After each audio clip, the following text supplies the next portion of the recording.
Lars, you must be pretty pleased to get all things done. Yeah, of course. I mean, it's not been something that I have put a lot of time into to go around and think. But of course, it's better the earlier you can take a decision what you should do in the future, both for myself and also for the other guys around the national team and for KSE, of course.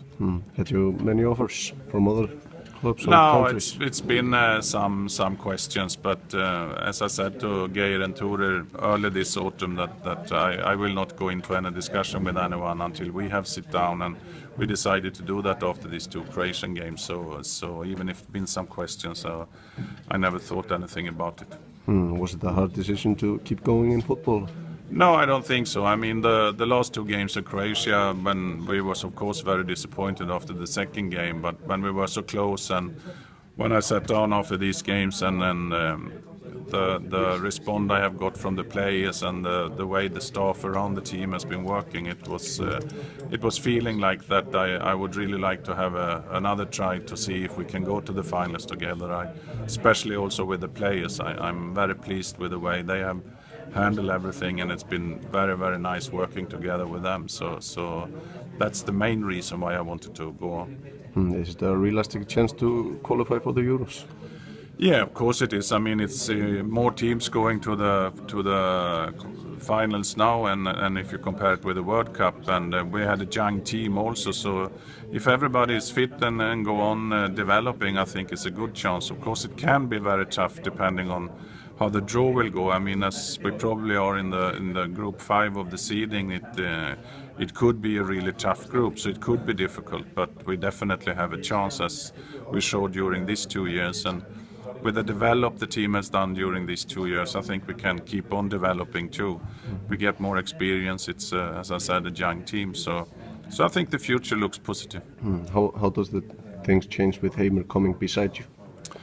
In practical, I don't think it will change anything around the national team, only for the positive anyway, because we try to do everything together before.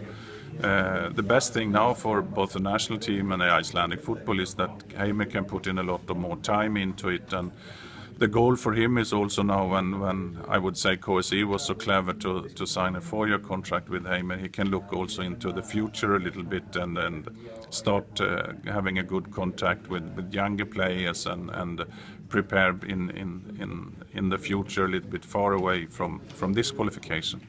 How do you see the squad? We obviously have a very young squad. Yeah, I mean, it should be better and better. I mean, and we have a good under 21, and there are some players that are close to the squad that is older than the under 21. So if they just develop, I think in maybe 1 or 2 years it could come in new players that comes with more quality than we have today. But the basic quality, I think, is rather good as they showed during this qualification. With Eiður smaller qualities in the last few games, do you think he can play a part in next qualification? Yeah, it's up to him, of course. I mean, when I talked to him before we said goodbye down in Zagreb, we didn't finalize anything. He didn't know what will happen after upcoming summer, and we have to wait and see. But I mean, if he goes on playing and then play as well as he done now, I mean, he definitely have a chance to stay in the national team if he wants to do that. And his experience has been vital. Yeah, I mean, both off and on the pitch, I think he's been 100% professional. So it's been good to have him in the squad. I think he was a good example for younger players also. So I'm very pleased with what Eiður has done during this year.